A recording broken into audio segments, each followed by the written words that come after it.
Hello students, मैं आनंद sir स्वागत करता हूं आप सभी का आपके अपने YouTube channel sci fi study में। स्टूडेंट्स, आज की इस वीडियो में हम लोग class 10th physics UP board परीक्षा 2024 में आने वाले महत्वपूर्ण प्रश्नों को यहां पे देखने वाले हैं। और इस बोर्ड एग्जाम का आपका टारगेट होगा 90% प्लस का, यानी साइंस में आपको 90% से भी अधिक मार्क्स आपको लाने हैं। और अगर यह पूरा सीरीज आप देख लेते हैं, यानी फिजिक्स का, बायोलॉजी का और केमिस्ट्री का सभी प्रश्नों को देख लेते हैं, तो निश्चित ही रूप से 2024 बोर्ड एग्जाम में सभी प्रश्न इस वीडियो से ही होंगे। इस बात की गारंटी है, क्योंकि पिछली बार भी हमने प्रश्न गेस किया हुआ था और सभी प्रश्न आपके बोर्ड एग्जाम में आए हुए थे। तो इस बार भी मैं आपके लिए प्रश्न लेकर आया हूं और निश्चित ही रूप से सभी प्रश्न इस वीडियो से ही आएंगे, इस बात की गारंटी है। साथ ही स्टूडेंट्स, वीडियो के लास्ट में मैं आपको बताऊंगा जो फिजिक्स पार्ट है उससे कितने विस्तृत उत्तरीय प्रश्न होंगे, कितने लघु उत्तरीय होंगे, कितने अति लघु उत्तरीय होंगे और कितने बहुविकल्पी प्रश्न होंगे, यह भी मैं वीडियो के लास्ट में बताऊंगा। इसलिए स्टूडेंट्स, वीडियो को शुरू से अंत तक जरूर देखिएगा। साथ ही साथ आप सभी के लिए बायोलॉजी और केमिस्ट्री के प्रश्नों की जो सीरीज़ है आपके लिए अपलोड कर दी गई है। अगर वह वीडियो आप नहीं देखे हुए हैं तो इस वीडियो के डिस्क्रिप्शन में आपको लिंक मिल जाएगा, वहाँ से पीछे की वीडियो आप देख सकते हैं। तो यहाँ पे जितने प्रश्न हैं आपको विशेषता बता देते हैं कि सभी प्रश्न आपके 2024 बोर्ड एग्जाम के लिए अत्यंत महत्वपूर्ण हैं, क्योंकि यहाँ पे अलग अलग प्रकार के मॉडल पेपर से हमने प्रश्न को लेकर बनाया हुआ है। अलग अलग प्रकार के क्वेश्चन बैंक मॉडल पेपर से छांट कर इन प्रश्नों को हमने एक जगह इकट्ठा किया हुआ है आप सभी के लिए। और यह सभी प्रश्न आपके बोर्ड एग्जाम 2024 के लिए अत्यंत महत्वपूर्ण हैं। इस प्रश्न की विशेषता यह है कि यहाँ पे किसी प्रश्न को अगर अथवा में भी करके पूछा जाता है किसी और नाम से, तो उन सभी चीज़ों को यहाँ पे हमने समाहित किया हुआ है। तो इसलिए स्टूडेंट्स, वीडियो को शुरू से अंत तक जरूर देखिएगा। देखने के बाद अगर वीडियो अच्छा लगे तो वीडियो को लाइक करके एक प्यारा सा कमेंट जरूर करिएगा कि वीडियो आपको कैसी लगी, और एटलीस्ट इस वीडियो को अपने किसी एक दोस्त तक जरूर शेयर करिएगा। तो वीडियो को स्टार्ट करते हैं। यहाँ पे क्वेश्चन की वैरायटी को आप देख सकते हैं कि कितने इंपॉर्टेंट क्वेश्चन यहाँ पे हैं। टोटल प्रश्नों की संख्या होगी आपकी 14। ठीक है, इस सीरीज में टोटल प्रश्नों की संख्या 14 होगी। और ये अगर 14 प्रश्न आप तैयार कर लेते हैं तो निश्चित ही रूप से सभी प्रश्न इस एग्जाम में इसी वीडियो से होंगे। तो आइए वीडियो को स्टार्ट करते हैं और यहाँ पे देखते हैं। सबसे पहला प्रश्न यहाँ पे है, एक उत्तल लेंस के सामने उसके प्रकाशिक केंद्र और फोकस के बीच एक वस्तु रखी है। किरण आरेख खींचकर प्रतिबिंब का बनना दर्शाइए, प्रतिबिंब की प्रकृति भी बताइए। अथवा उसी प्रश्न को ऐसे भी पूछता है कि एक उत्तल लेंस से वस्तु का आभासी प्रतिबिंब बनता है, किरण आरेख से समझाइए। तो यह प्रश्न जो है आपके बोर्ड एग्जाम के लिए बहुत ही अत्यधिक महत्वपूर्ण है। ठीक है, आइए अगले प्रश्न को देखते हैं। अगला प्रश्न नंबर 2 है। प्रश्न नंबर 2 आपका है कि दूरदृष्टि दोष किसे कहते हैं, यह किन कारणों से होता है, इस दोष के निवारण के लिए किस प्रकार के लेंस प्रयुक्त किए जाते हैं, किरण आरेख द्वारा समझाइए। तो यहाँ पे आपको दूरदृष्टि दोष को बताना है। ठीक है, उसके कारण बताने हैं, उसके निवारण बताने हैं, और उसके निवारण के लिए किस प्रकार का लेंस प्रयुक्त करेंगे। आपको चित्र बनाकर पूरा इसको एक्सप्लेन करना है, और यह वेरी इंपॉर्टेंट प्रश्न है।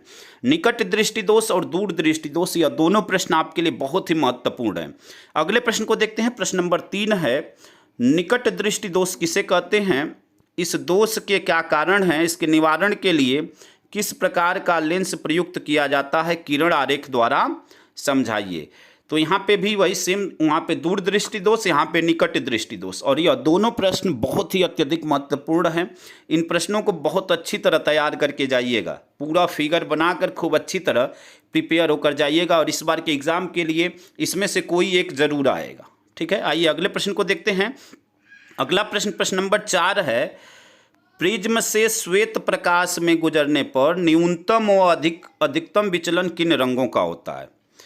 अथवा इसी प्रश्न को ऐसे भी पूछता है कि श्वेत प्रकाश के विक्षेपण से आप क्या समझते हैं, श्वेत प्रकाश के वर्ण विक्षेपण में प्राप्त विभिन्न रंग का क्रम लिखिए। यानी जितने भी रंग पाए जाते हैं उसका सीक्वेंस क्या होगा वह लिखना है। तो यहाँ पे भी इसको आपको चित्र बनाकर उसको पूरी अच्छी तरह आपको एक्सप्लेन करना है। यह भी प्रश्न आपके एग्जाम के लिए बहुत अत्यधिक महत्वपूर्ण है। यहाँ पे उन्हीं प्रश्नों को हमने लिया ही है जो आपके एग्जाम के लिए बहुत अत्यधिक महत्वपूर्ण है। ठीक है, तो इन सभी प्रश्नों को अच्छी तरह देखिएगा स्टूडेंट्स, निश्चित रूप से यह सभी आपके लिए अत्यंत महत्वपूर्ण है। ठीक है, आइए अगले प्रश्न को देखते हैं। अगला प्रश्न प्रश्न नंबर 5 है। प्रश्न नंबर 5 क्या है आपका कि ओम का नियम क्या है, इसके सत्यापन के लिए आवश्यक प्रयोग का वर्णन परिपथ आरेख खींचकर कीजिए। यानी यहाँ पे परिपथ आरेख यानी आपको चित्र बनाकर और ओम के नियम को पूरा लिखना है। अथवा इसी प्रश्न को पूछता है कि ओम का नियम लिखिए, इसके आधार पर एक ओम को परिभाषित कीजिए। तो यह भी बहुत महत्वपूर्ण प्रश्न है। अगले प्रश्न को देखते हैं। अगला प्रश्न प्रश्न नंबर 6 है आपका। प्रश्न नंबर 6 आपका क्या है, देखिए, उत्तल दर्पण में प्रतिबिंब किस प्रकार का बनता है, किरण आरेख खींचकर दर्शाइए। अथवा उत्तल दर्पण तथा उसके फोकस के बीच स्थित वस्तु के बने प्रतिबिंब की स्थिति तथा प्रकृति को आवश्यक किरण आरेख द्वारा समझाइए। ठीक है, तो यहाँ पे अभी प्रश्न, वहाँ पे ऊपर अभी पहला प्रश्न आप देखे हैं तो वह उत्तल लेंस था और यहाँ पे उत्तल दर्पण है। ठीक है, कंफ्यूज मत होइएगा। तो यह भी प्रश्न बहुत ही अच्छा प्रश्न और बहुत ही इंपॉर्टेंट प्रश्न है। प्रश्न नंबर 7 है स्टूडेंट्स। प्रश्न नंबर 7 है कि फ्लेमिंग का बाम हस्त नियम लिखिए। फ्लेमिंग का बाम हस्त नियम का मतलब कि बाएं हाथ का नियम क्या होता है उसको आपको बताना है कि फ्लेमिंग के बाएं हाथ का नियम क्या है। फ्लेमिंग के दाएं हाथ का नियम आपके सिलेबस से कट गया है, तो केवल आपको बाम हस्त नियम ही इस बार यही पढ़ना है और यही इंपॉर्टेंट है। अगला प्रश्न प्रश्न नंबर 8 है। यदि कोई धारावाही चालक चुंबकीय क्षेत्र के समांतर लंबवत 60 अंश का कोण बनाते हुए रखा जाए तो चालक पर लगने वाले बल का सूत्र लिखिए। आपका फार्मूला होता है F बराबर करके, उसको पूरा आपको दिखाना है, पूरा डिराइव करना है। ठीक है, अथवा इसी प्रश्न को ऐसे भी पूछता है कि चुंबकीय क्षेत्र में स्थित धारावाही चालक पर लगने वाले बल का सूत्र प्राप्त कीजिए। ठीक है, तो यह दोनों प्रश्न एक ही हैं, इनके आंसर एक ही होंगे। अथवा करके आपसे ऐसे भी प्रश्न आपसे पूछता है। तो यहाँ से 1 से 8 तक के सभी प्रश्न आप अच्छी तरह उम्मीद करते हैं कि समझ गए होंगे। आइए अगले प्रश्न को देखते हैं, क्योंकि प्रश्नों की टोटल संख्या है 14। तो अगले प्रश्न को देखते हैं। अगला प्रश्न आपका क्या है। अगला प्रश्न प्रश्न नंबर 9 है। श्रेणी क्रम में प्रतिरोधों को किस प्रकार जोड़ा जाता है। प्रतिरोध के इस समायोजन के लिए सूत्र प्राप्त कीजिए। यानी श्रेणी क्रम में जो आपका फार्मूला होता है उस फार्मूले को यहाँ पे पूरा डिराइव करना है कि किस क्रम में, श्रेणी क्रम में प्रतिरोध को किस प्रकार जोड़ा जाता है और उसका समायोजन के लिए जो सूत्र होता है उसको आपको पूरा एक्सप्लेन करना है। अगला प्रश्न प्रश्न नंबर 10 है स्टूडेंट। समांतर क्रम में जुड़े 3 प्रतिरोधों के तुल्य प्रतिरोध के लिए सूत्र का निगमन कीजिए। ठीक है, तो यह दोनों प्रश्न बहुत ही महत्वपूर्ण हैं। दोनों में से हर साल कोई एक जरूर आपके एग्जाम में पूछ देता है। ठीक है, अगले प्रश्न को देखते हैं। अगला प्रश्न प्रश्न नंबर 11 है। अपशिष्ट उत्पाद क्या है, इनके निम्नीकरण की विविध उपायों का उल्लेख कीजिए। ठीक है, तो यह भी आपका अच्छा प्रश्न है और अक्सर जो है आपका पूछ लेता है। ठीक है, आइए अगले प्रश्न को देखते हैं। अगला प्रश्न प्रश्न नंबर 12 है। प्रश्न नंबर 12 है, देखिए, मानव नेत्र का नामांकित चित्र बनाइए तथा रेटिना पर प्रतिबिंब का बनना किरण आरेख द्वारा समझाइए। तो मानव नेत्र का आपको चित्र बनाना है और रेटिना पर प्रतिबिंब जो बनता है उसको चित्र बनाकर आपको पूरी अच्छी तरह समझाना है। अगला प्रश्न प्रश्न नंबर 13 है। किलोवाट घंटा से क्या अर्थ है। किलोवाट घंटा से क्या अर्थ है। किलोवाट घंटा तथा जूल में संबंध स्थापित कीजिए। इसमें एक प्रश्न और भी पूछ लेता है, वाट भी पूछ लेता है, तो उसको भी एक बार अच्छी तरह देख लीजिएगा। वाट से क्या तात्पर्य है, उसके बाद पूछता है किलोवाट घंटा से क्या अर्थ है और किलोवाट घंटा और जूल में संबंध बताइए। ठीक है, तो यह प्रश्न कई साल पूछा हुआ है। अब यहाँ पे श्रृंखला का अंतिम प्रश्न है। प्रश्न नंबर 14 है। सिद्ध कीजिए कि किसी विद्युत बल्ब की सामर्थ्य उसके प्रतिरोध के व्युत्क्रमानुपाती होती है।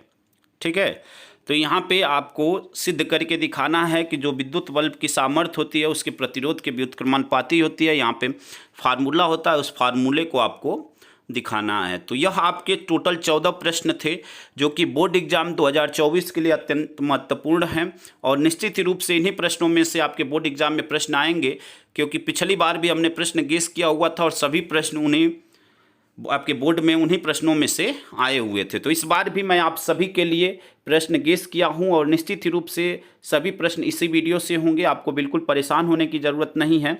यहाँ पे अब आइए प्रश्न के वैरायटी को समझते हैं कि किस प्रकार के प्रश्न आपके एग्ज़ाम में आएंगे। तो यहाँ पे देखिए, पहला प्रश्न जो होगा वह बहुविकल्पी होगा और बहुविकल्पी प्रश्न 1 नंबर का होगा। टोटल प्रश्नों की संख्या होगी 7, यानी 1 नंबर के 7 प्रश्न आएंगे, यानी 7 नंबर का बहुविकल्पी आएगा। उसके बाद दूसरा जो प्रश्न होगा वह होगा लघु उत्तरीय प्रश्न, जो कि 4 नंबर का होगा और टोटल जो प्रश्न होंगे लघु उत्तरीय वह 3 होंगे, यानी टोटल मार्क्स जो होगा उसका 12 नंबर का होगा। फिर आपका विस्तृत उत्तरीय जो प्रश्न होगा वह 6 नंबर का होगा और उसमें एक प्रश्न ही आएगा केवल। विस्तृत उत्तरीय किससे? फिजिक्स से, यानी भौतिक विज्ञान से केवल एक विस्तृत उत्तरीय प्रश्न आएगा और वह कितने मार्क्स का होगा? टोटल 6 मार्क्स का। ठीक है, तो यानी यहाँ पे आप देख सकते हैं कि जो भौतिक विज्ञान है इससे टोटल जो नंबर आएंगे वह 25 मार्क्स का आपका पेपर आएगा। किससे? किस पार्ट से? भौतिक विज्ञान से।